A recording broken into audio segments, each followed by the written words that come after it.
الحمد لله وكفى وسلام على عباده الذين اصطفى وعلى آله وصحبه الأئمة الهدى. أما بعد فالسلام عليكم ورحمة الله وبركاته. كل أنتم وناكسن إذن هانتين مركز جوجتان waxaan idin rajeynaa inaad iska nabad qabtaan, caafimaad qabtaan, wanaagsan tihiin. Intiina bogtan Ilaahay subhanahu wa ta'ala caafimaad sariic ha siiyo. Kitaabkan insha Allah ta'ala toddobaadkan waxaan qaadan doonaa barnaamijkeennii nuxurka bugaagta. Kitaabka aan doonayna toddobaadkan qaadano waxa loo yaqaanaa Hilyatu Talib al-Ilm. Kitaabkan waa risaalo yar oo kooban oo qoray fadiilatu Sheikh Bakar Abu Zayd aduu 2008 buu dhintay raximahullah ilaahay ha u naxariis waasica. wuxuu ahaa sheekh caalima luqawiya oo luqadda aad u yaqaaniyo adabka. kitaabkiisana markaad akhrisanaysid waa risaalo yar oo kooban laakiin aad ka dareemaysid yani kanziga uu ka haysto cilmiga luqadda. meelaha qaar ba kitaabka waxa ku adkaanaysaa inaad lisaanul arab iyo dictionary-da qaad adeegsatid. kitaabka waxa sharaxay markaa nusqadan hayo waxa sharaxay Sheikh Muhammad Salih Al-Uthaymin. sharax culimadii hore kutubta waagi hore kutubta waxyaabihii loo alifi jiray kutubta loo qori jiray waxa kamid ah in kitaab adkaaday oo alfaadiisa adkaatay ama alfaadiisa isku shiilnaatay oo u baahday furfuris iyo dadkii loo furfuro maadaama zaman dheer ka soo wareegay in kitaabkii la sharxo. marka sharaxaas sheekha sharaxaya ma in sheekh kala sharaxa ama sheekha laftirkiisa qoray baa markuu arkay kitaabkiina uu yar adkaaday u sharaxa dadka iyo dalabatul cilmiga. waana mid kamid ah faniyada keentay in qoraalku baaho qoraalku farbato. مثلا ibn khaldun oo kala kitaabkiisa muqaddimada wuxuu ku sheegayaa waxyaabaha cilmiga loo qoro waxa kamid ah uu sheegayaa ama qoraalka wax loo qoro waxa kamid ah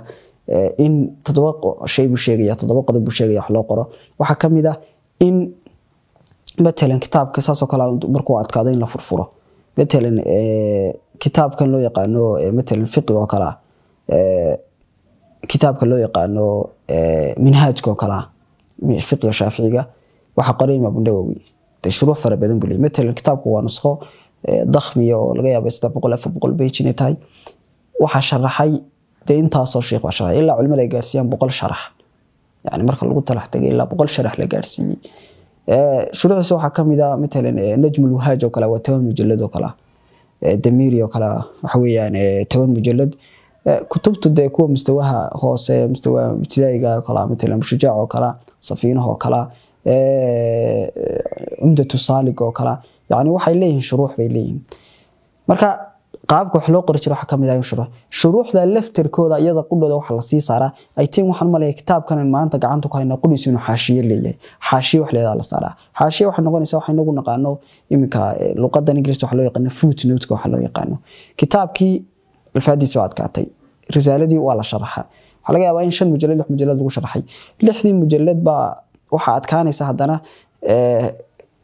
sharxiiba hadana adkaanaya.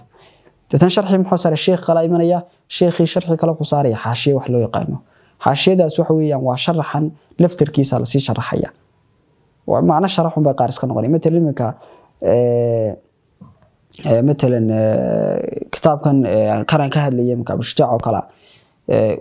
risaalo yar oo kooban weeyaan intii waad aragtay maalmayn risaalo yar oo kooban weeyaan hadana waa la sharaxay. shuruucdiisa waxa kamid ah Abu Qasim oo kala sharx Abu Qasim sharx Abu Qasim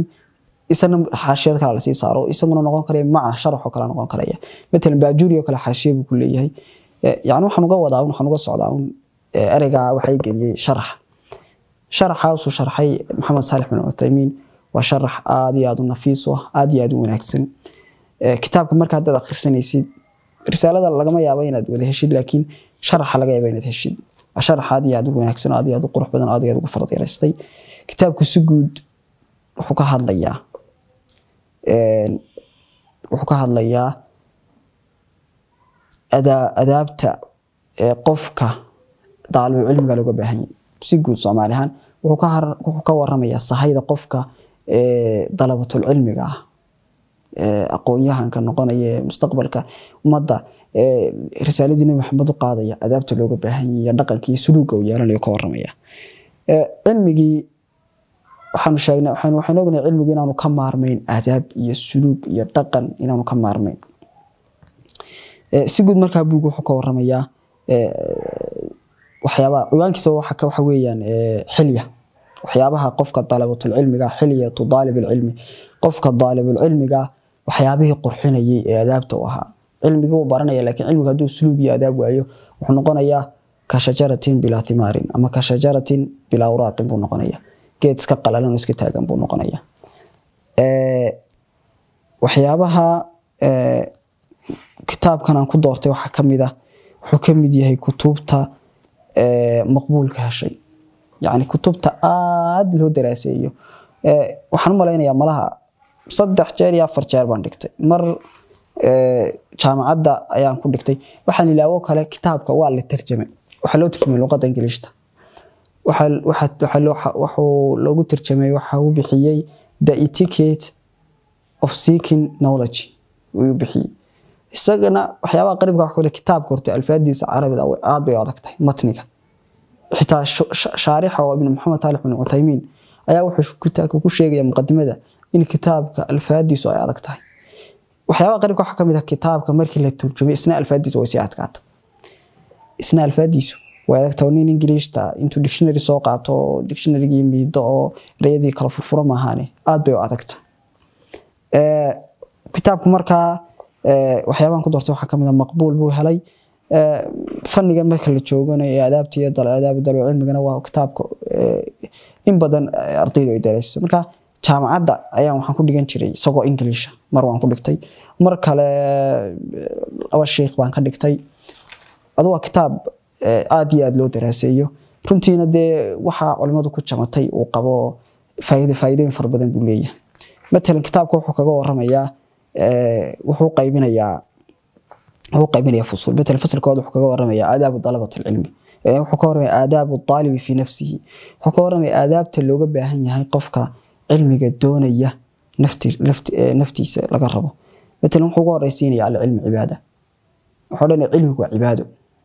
cilmigu waa cibaadadana adiladii uu keenaya wuxuu dhanayaa maadaama cilmigu cibaado yahay u fiirso yani kaatibka sidoo yani ugu dadaalayay inuu kitaabka iyo sunnada waafaqo yani wuxuu uga horeysiinayaa xadiiskan macnihiisu yahay ikhlaaska macnihiisa koobay ikhlaaska inama al-a'malu bin-niyat yani abwaabta fiqiga ama kutubta xadiis waxa arkaysaa kitaabkaas ugu horeeyay مثلا umdatul ahkaamka iyo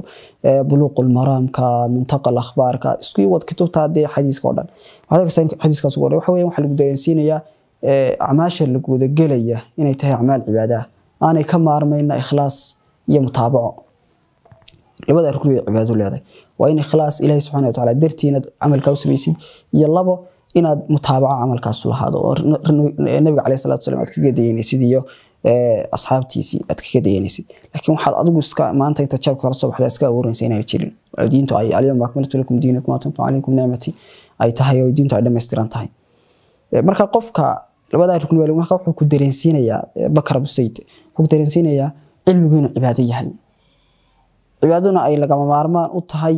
mutaabaco مثلا imika al-ilm cibaada markuu yiri wuxuu keenayaa cilmadu cibaado inaan ikhlaas ka maarmin sidaas lamida cilmiga ikhlaas ka maarmo oranaya wado horan ku soo qaadanay baa jirado noqon karta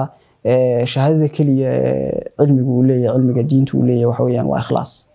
shahaadada dhabta ah ee cilmigu leeyahay waxa weeyaan waa ikhlaas qofku inta uu ikhlaas ku soo leeyahay shahaadadiisu lillaah ta'akhiriya dunba waxyaabo ku xisina waxa kamid ah kun salafiyan buu oranaya waxa noqotaa mid kun salafiyan wuxuu ka wadaa yani haday shardigan soo sheegay waxayaan cibaadadu wax laga maarmaan ah mutaabaco iyo ikhlaas markuu ikhlaasku ku sheegay wax qoray mutaabacana waa laga maarmaan inaad yani culimadu hore waxay oran jireen iyaaka mas'alatan laysa laka imaam yani waxaad ka ilaalsay oran jireen mas'alo aan imaamkaaga horeeyaan jirin yani waxaad u jeebka ka keensanaysid sida asaas oo cibaadada waliba ila nabiga kaleey salaatu salaam waa kii antum a'lamu bi umuri dunyakum wixii dunyada ay ikhtiraacadi waxaas iyadu ma aha ma noqonaya bidca ma noqonaya waxyaabo kale oo warbiictu waxa kamid ah khafdul janaahi wa nabdul khuyalaa'i wal kibriyaa'i wuxuu oranayaa مثلا ka waramay oo ka xoranaya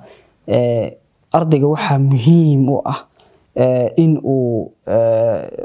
iska ilaawo inuu marka hore tawaaduco marka dambana uu iska ilaawo iska tuuro wixii kibir iyo santaag ah waxyaabaha qariibka uu soo noqlay waxa kamid ah مثلا wuxuu oranayaa Amr ibn al-Aswad al-Ansi wuxuu oranayaa uu soo noqlinaya wuxuu oranayaa Imam Dahabi wuxuu ka soo noqlinayaa buu leeyahay tarjumada ku soo noqlinaya Amr ibn al-Aswad al-Ansi wuxuu ka soo noqlinaya wuxuu leeyahay wuxuu oranayaa markuu masaajidka ka soo baxo gacantiisa midig waxa uu ku qaban jiray gacantiisa bidix wuxuu saa u yeelay wuxuu leeyahay waxa weeyaan sidoo gacantiisa way soconaysaa soo mashiga markuu soconay gacantiisa way la soconaysaa wuxuu diidayaa in gacantiisa soconaysa la moodayo qaabka ay gacantiisu soconaysa inay ku jirto istus iyo khuyala iyo kibir ku jiro yaani waxay ku tusaysaa culimadii hore iyo salafkeeni sida ay ugu dadaali jireen ikhlaaska cilmiga iyo adab cilmiga sida ugu dadaali jireen waxyaabo kala soo waxa kamid xoranayaa gabay buu soo naqliyay macnihiisu ah sida daadku uga cararo ama biyuhu uga cararaan ama dabayshu ay uga cararto meesha sare taagada saasoo kala aba cilmiga uga carabo oranaya qofka iskibriye iswaaweynaysiyan cilmiga u waaleen u fiirsaadugu in saqofo faanay oo anaga cilmi leh oo anaga kan kale oo anaga aqoonyahan oo leeyahay muddo yar oo ka bacdi markii faankoodii uu yar shaqay laba jeer uu shaqay saddex shaqay markii dadku waxay ogaadeen wajigoodii suuladooda dhabta laakiin balu fiirsay iminka culimadan waaweyn ay naqaano midna Imam Nawawi oo kala dhowr iyo 40 jir buu ku dhintay laakiin kutubtiisii wali waa mutawaatir oo مثلا رياض صالحين oo kala Imam Nawawi baa qoray منهاج oo kala Imam Nawawi baa qoray 40 oo kala Imam Nawawi baa qoray haddana saddexda kitaab oo kala مثلا qofka xadiis bilaaway wuxuu ku bilaawaa 40 ku bilaawaa qofka doonaya inuu fiqiga si wanaagsan u daraasiyo wuxuu daraasiyo manhajka riyaad saalihiin lamida guri kasto guriyeena kamida way yartay masaajid kasto masaajideena kamida laga waayo way yartay yaani waxay ku tusaysaa kutubtaasi wax kale kuma faafin waxay ku faafeen ikhlaaska iyo tawaaduca iyo sifooyinkii wanaagsan ay ku sifeeyay Imam Nawawi daadisuna wuxuu ku dhintay dhowr iyo 40 sano maaha kitaabka saddexda kitaab oo kaliya kitaabtiisa oo dhammaan wada qabuul heshay مثلا التبيان في آداب حملة القرآن كتابته oo dhan ma tirin karaya kitaabtiisa oo dhan kutubtan uu ka qoray usul xadiiska kutubtan uu ka qoray fiqiga oo kala shuruuxdan uu sharxay kutubta fiqiga waaweyn oo kala yaani waxa ku tusaysaa sidoo adab cilmiga soo adabtiisu hayb ku tusaysaa waxyaabaha uu kutubtiisa ku faafeen waxa kamid ah inuu qof mutawaadicayaha sheekh mutawaadic iskibreenuha saawadana cilmiga u weeleeyay ikhlaaskiisa iyo niyad wanaagiisa oo cilmiga ku qoray waxyaabaha kale cutubada kale buuga kaga waramay waxa kamid ah cutub runtii ay tahay inaynu ku baraarugsanaanana مثلا cutub kala wuxuu kaga waramayaa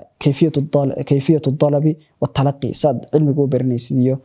sida cilmiga mashaayikhdada ugu kulmaysid hore la budda waxa laazim u leeyahay cilmigu markuu cilmi diini yahay inaad sheekh afkii ka qaadid waxyaabaha qariibka ah soo baxay waxa kamid ah qarniyadii dambe qofku in maktabad iska galayo cilmiga uu ka baranayo kadibna uu mas'uuliyad fatwoonayo yaani qariib ah مثلا sakado kala waa nin baa wax fatwooday مسألة ما حصلت مسألة قريبة هندي بوها مسألة قريبة فضوضي مثلا waxa kamida mas'uuliyad adoo noocaas oo kale غريبة sakadu inaan waajib ahayn baan mareynaa inuu fadwooday oo ay sanadkii markaliya waajib tahay sanadkii markaliya xalay noloshaada dhan in hal mar waajib tahay inuu fadwooday yaani waxyaabo ashiya qariibad ku arkaysaa oo yaani aan xitaa asal yaratoona lahayn ana waxa ku tusaysaa dad baadhid marka dadkaasna waxaad arkaysaa inay noloshooda iyo ay ku hareereysnaayeen kutubun bas cilmiga diinta waxa muhiim ah leeyahay inaad sheekh afkii ka qaado waliba inta usuusha basiga markaad cilmiga sheekh ka baratid wixii ka dameeya adigu buwaagtaada min haythiyatu nadari adigu buwaagta tawabuco maktabada gal oo baaro akhriso hadhow meeshii kugu qalactana sheekha kula noqo وهلك مركا عن هذا الكلام إياك ومسألة ليس لك إمام يعني مسألة أن إمام كجهري لهين حفظون أو هقعدن أو هديهن أما ضد كهوشيجن cutubka saddexaad wuxuu kaga waramayaa aadaabu طaalib maca sheekhiisa iyo adaabta ka dhaxaynaysa wuxuu odhanayaa sheekhaaga waa inaad ixtiraamtaa hadallada qaar waa inaad weydiin su'aalaha qaar waa inaad weydiin su'aalaha tacanudka kala cidaad cilmi ka qaadanaysa waa noocma qof mubtadica ama qof yani sunnadii nabiga calayhi salaatu wasalaam ku taagan ama qof mubtadica dadka mubtadiciinta ee diinta bidcoolayaasha ee diinta wax ku soo dara khuraafaadka maxaa laga qaadan karaya qaabka markaad qofkiiba ka qaadan karaya ayuu soo naqlinaya cutubka aan u socday waxa weeyaan wuxuu leeyahay cutubka wuxuu kaga waramayaa aadaab az-zumala yani wuxuu kaga waramayaa aadaab as-suhba wuxuu leeyahay Bakr Abu Zayd saaxiibku wuxuu leeyahay waa saddex nooc daaimana nolosha bini'aadamka ay jaanibka wajaariba farbadantay jaanibka saaxiibtinimada ama doorashada saaxiibka wanaagsan waxay ka tahay qayb laxaalay ka qaadataa oo saaxiibku Ilaahay subhanahu wa ta'ala quraanka in badan kaga waramay Ilaahay subhanahu wa ta'ala quraanku le wa yawma ya'addu adh-dhalimu 'ala yadihi yaqulu ya laytani ittakhadtu ma'a ar-rasuli sabila ya waylata laytani lam attakhid fulanan khalila laqad adallani 'ani adh-dhikri ba'da idh ja'ani wa kana ash-shaytanu lil-insani khadula يعني الخلاء يومئذ بعضهم لبعض يعني الله سبحانه وتعالى القرآن كإن بدن بكوجا ورمي صاحبة المدى صاحبة المدى مركها وحي كم يتهي وحيابها قفك بالعالم كاه نولشي سيجوجي سنولد قامية آخرية دونبا وكوا ده قالوا دكوا عتاوي سمحان قفكاس هبل محان صاحب وغياش صابته لقد أضلني عن الذكر بعد جاءني يعني حنونكي وحي يقول له ميجي kadib markii uu yimid Bakr Abu Zayd markaa wuxuu leeyahay saaxiibtinimadu waa saddex nooc saaxiibka waa saddex nooc buu leeyahay yani imma sadiiq manfa'a inuu noqdo imma sadiiq ladda inuu noqdo iyo imma inuu noqdo sadiiq fadila saddexdaas baad saaxiib leedahay buu leeyahay sadiiq manfa'a ya sadiiq ladda ya sadiiq fadila wuxuu leeyahay sadiiq fadila ibn Uthaymin ku sharaxayo kala wuxuu oranayaa وحرنيا هؤلاء قسمهم إلى ثلاثة أقسام بورنيا صديق منفعة حرنيا وهو الذي يصادقك ما دام ينتفع منك بمال أو جاه أو غير ذلك وحلا يوقفك صاحب منفعة وحكولا صاحبية أما مقع عدلها أما جاه يحولا عدلها أما علمي عدلها أنت سمكولا صاحبية أنت صديق هذا ماكتو اسمه تقعنان يعني وقف كنوغا يادي أنت وحتهاي أما حولها يستون بس أي مصاحب كاية وسيوة هذا الكوح ليه فإذا انقطع الانتفاع فهو عدوك لا يعرفك ولا تعرفه وما أكثر هؤلاء الذين يلمزون في الصدقات إن أعطوا منها رضوا وإن لم يعطوا منها إذا هم يسخطون صديق لك حميم ترى أنه من أعز الناس عندك وأنت من أعز الناس عنده يسألك يوما من الأيام إذا تسألك نحلي يسألك يوم من الأيام يعني معلومة كمية دحلي واحد ويدينيسا كتاب ويدينيسا خمسة عديني كتابك يجيب أقرأ في ونكوس آخر سنة حولنا والله ما أنا كتابك ونبه أنا هاي كتابك ونستعماليا وأنا خرسنايا مالين كلام كوسينيا كالبران كوسينيا تتنوك ويريجينيا سوكلية وانكوسينيا بران كوسينيا بكور ويريجينيا كاسم الصديق بكولي كاسم صاحب بكولي حولها هل هذا صديق كاسم صاحب هذا صديق منفعة مولانية أكالا ومد كنوغا يونا ديغو كعونية وأما مكلبات دا وحولنا صديق لدة يعني لا يصادقها إلا لأنه يتمتع بالجلوس إليك كان لبات وصديق لدة لو يقنا وحوليه وحكور راح يسني أكجو قابه انت انقلب فليه أيوم بكور راح يسني وقتو كل منيا وكور راح يسني وصديق الفضيلة بولي يحملك على من يزيني ويهانيك وينهاك عن ما يشين ويفتح لك أبواب الخير ويدلك عليها وحولنا يا صديق الفضيلة وكيسد هذا وحوليه كو شيغيا وح آخر أدونك وكافايا وحو كاريبيا وح آخر أدونك قبا وحييلايا وحوليه كاسو صاحب الفضيلة وح منفعوك الذي وكلمة جدو كلي وحدوني أديك خرمركا وناقاقا ولذلك بقى مركا waxay tahay wuxuu oranayaa جملة قدام يسوي حرانية الذي يجب أن تعض عليه بالنواجذ هو صديق الفضيلة وحرانية كأي واجب كتهي إن عاد كوستميت كدكتيات كم بتدي وحويان صاحبك حماهنا كهربية ونهجنا كفرية أديك منفعة أدي ونهجنا كفكرية لكن كان كلوجيا لو أنا كلا أدي كلوجيا بدنا وقت جاجي يا نلاش هذه كلوجيا بدنا أنت منفعة اللي هذين بيقنا السيدات كون بدهن وحويان وحي صاحبك كليهن أنت عاد حاولت كذا الحيص أنت عاد وناج أنت يعني أنت عاد لتشوك تدي منفعة لده ما أنت مالك هاجي حولها هاجي جاه هاجي وجهك أقول أنتنا أو بابا لكل ما ما كم يدوي ساي كم يقانا لكن كان اللي بيرد فوق كل قيب سنية مرة كتاب كادو مالها سوق هذليا وكتاب رنتي أي مهم تهي قفكو إنه لا نولاده أو أخريه وطبيعة دم حكوا ورمية المحاذير